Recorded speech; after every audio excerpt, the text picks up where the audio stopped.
Hey, what's up? We're ex-ambassadors and you're live in Limbo.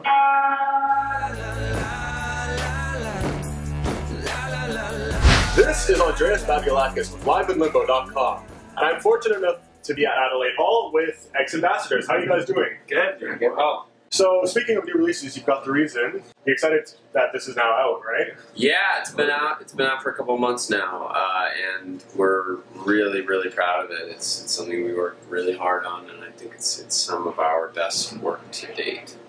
Now, The Reason. Is there a reason for that title, The Reason? It was a title actually that Alex, the kid, our producer, he came up with. We were trying to come up with titles for it, and I had a couple. They weren't sticking, and he just kind of had that out there, and we tried it. Everybody liked it, and it made sense with the whole vibe of the EP. It's a storyline, so it's all about this guy trying to piece together his life, kind of how he ended up where he ended up, and just trying to find a reason for that.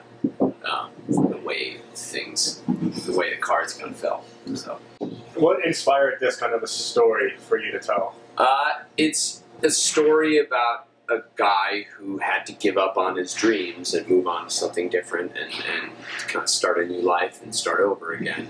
And that was something, it's something that we are starting to see a lot of our friends have to go through. A lot of people who went to school for, to have careers in the arts in particular, because it's a really hard thing to break into, and there's a certain X factor that is required, a luck factor, that sometimes you just can't wait long enough for that to happen. I mean, this whole thing is an endurance game, and sometimes life just gets in the way, and you gotta put that dream behind you and find a new dream, and so that is kind of what inspired the whole record. And also, like our own fears about our own failure, and this is all we know how to do.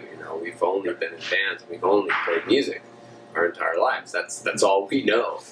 So if that didn't work out, what comes next? And that's a really scary thing, but it can also be really exciting and empowering. And the next step can be even better, and that's kind of what we wanted to get across. A lot of us got the wool pulled over our eyes with the whole college thing. We certainly did. I mean, granted, I learned so much, and college was not a waste of time.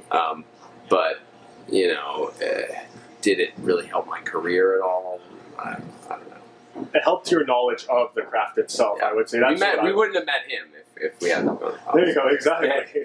How does it feel to actually be getting recognized? I mean, you're headlining your own show right now, which is crazy. How does that feel? It's really cool, but, we still feel like we're not getting recognized. I don't think we ever really will feel like that. Maybe when we're playing, like, Yankee Stadium. Right. Like that, But for us, it's, we still feel like the underdogs, and we're still struggling to get our name out there and get the music out there.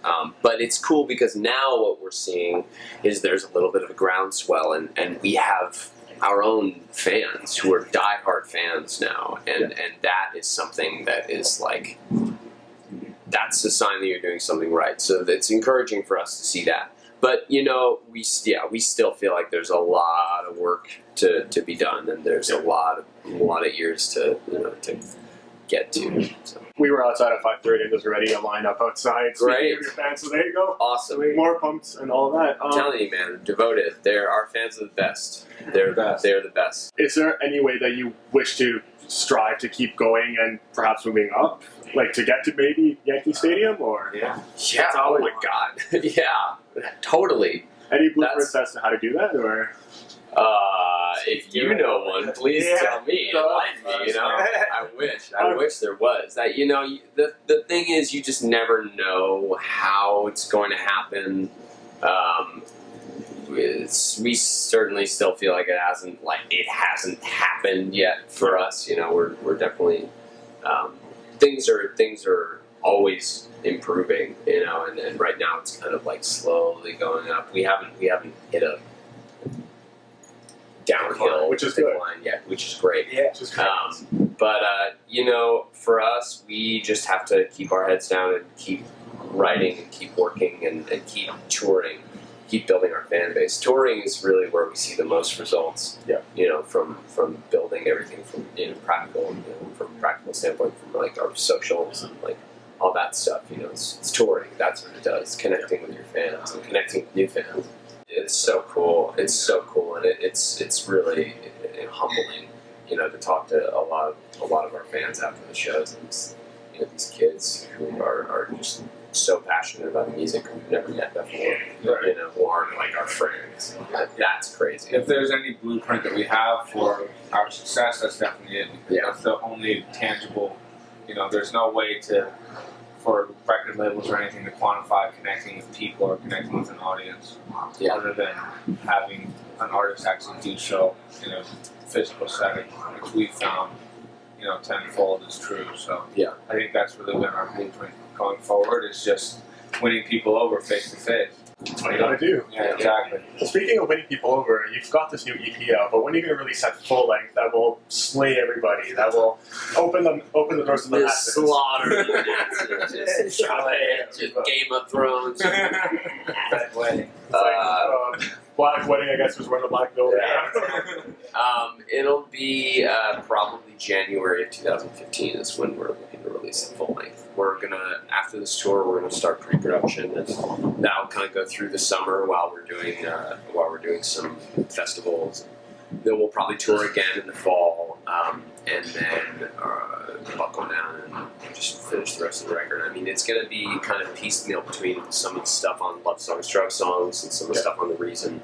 And then also we have like probably 10 more songs that are either completely finished or like halfway done, or like the basic fundamental ideas are there, and that will make the record. So you've started writing these new songs already? Then? Oh yeah, we have tons and tons and tons of material. How eager are you to just want to play those songs like right now? Now that you've got like the audience and you're on a podium.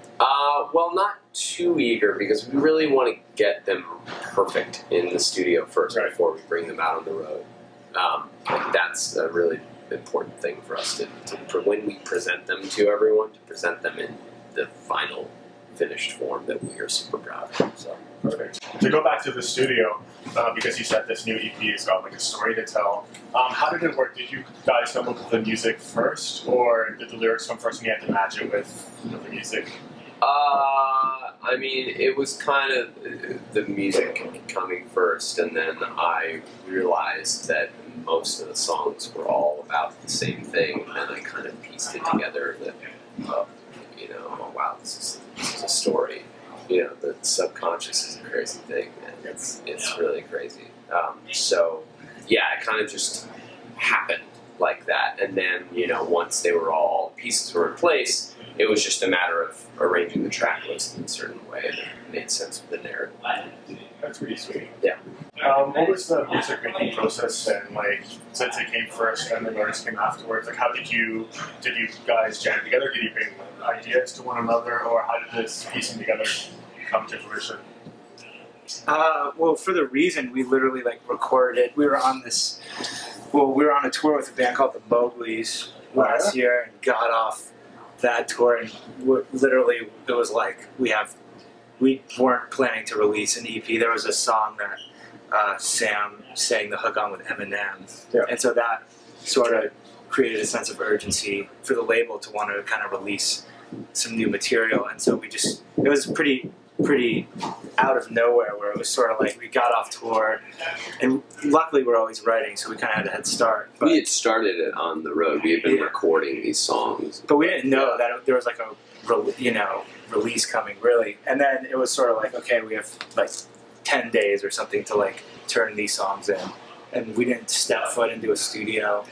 We did it all just in bedrooms, in the car, in hotel rooms. And it's cool that we're able to do that, because then if we're able to do that, when we have a chance to go into a studio, we can even build upon, the thing. Luckily, we're able to do most everything without a traditional studio setup because of technology and computers and all of that. But I think when we have the chance to go into a big studio, we can even build on that process. And we did go for Love Songs, Drug Songs. We did that in a beautiful studio. There was an incredible sense of urgency. It was not like a there's always a sense of urgency because all these, you know, for a record label to release something, they need it pretty far ahead of time. Yeah. And so, you know, when you're in a really nice studio paying a lot of money, there's urgency to get as much as you can out of the studio. When you have deadlines from the labels, you really have to feel that sense of urgency and kind of let it inspire you to like work harder. And it does, because you know it has to be done.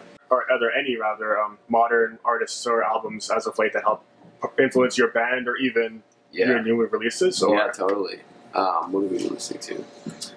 From the beginning of the record, this guy Jai Paul. Oh yeah, amazing. You know, as of recent, Hozier Song. Eric Hassel. You know, we're trying to be students of music as much as we can. I think, especially with new stuff that's coming out, because we want to stay, you know, with the curve, if not ahead of it, and you know, so we all use Spotify very heavily, and start, you know, check on the new releases and stuff like that, and you know, but yeah, we're always finding stuff that influences our music and what we're doing. Yeah. So you say you want to be like a student of music and culture. Does that mean like genre-wise as well? Do you want to expand outside of perhaps like more of the more common genres, like perhaps rock or hip hop or pop or anything? Do you find yourselves dabbling in anything? I personally, and Casey especially, and Adam and Sam too, who's sick right now, unfortunately. But we all listen to, like, you know, I love jazz and old Delta blues guitar stuff from like the 20s and 30s, and weird big band swing stuff. And Casey loves like prog rock and Portishead and Yes and all this great like Mahavishnu, like instrumental stuff. Right on. And Sam is big on the singers, obviously, and stuff, and Adam's big on the drummers and stuff like that. So we're all super eclectic. I mean, we're not country. We don't listen to country as much, or there are certain genres that we're not as, we don't delve into. I listen to some country, not country, contemporary. not contemporary, exactly, which is more like pop. Oh no, I agree entirely. I'm into some like 60s country. I don't know. I'm into some like Captain Beefheart, but then like modern country I find hard, which doesn't make much sense. Our next record is going to be a country record. Exactly. There you go. Yeah, I mean, dude. Like, I think that, again, you know, I've said this before in interviews.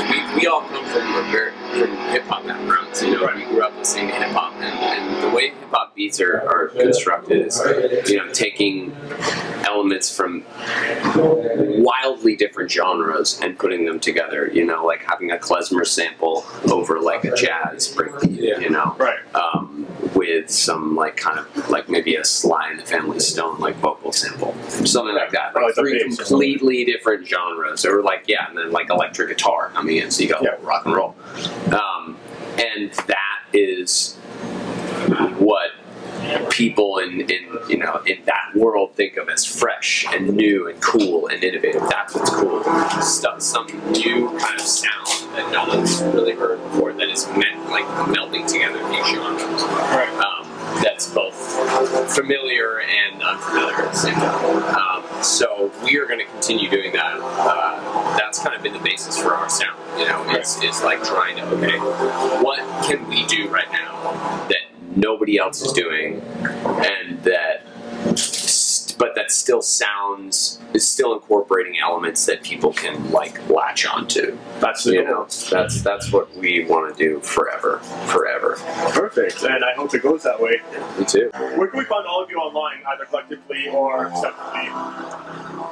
You can find us collectively online at Facebook, Instagram, and Twitter. All of the handles are ex-ambassadors. That's all of us. We all check it. We all add to it. You know, we don't have personal accounts right now. It's all just under ex-ambassadors. What about your Spotify? Spotify, search ex-ambassadors. We are right in there. Okay, so that's a collective as well then. Perfect. Well, I'm Andreas Babiolakis. This is Ex-Ambassadors, and we are here at Adelaide Hall. And have a great show. And thank you. Thank you so much. No problem. Devil, thank you very much. People will see me on the street. They it's stopping still.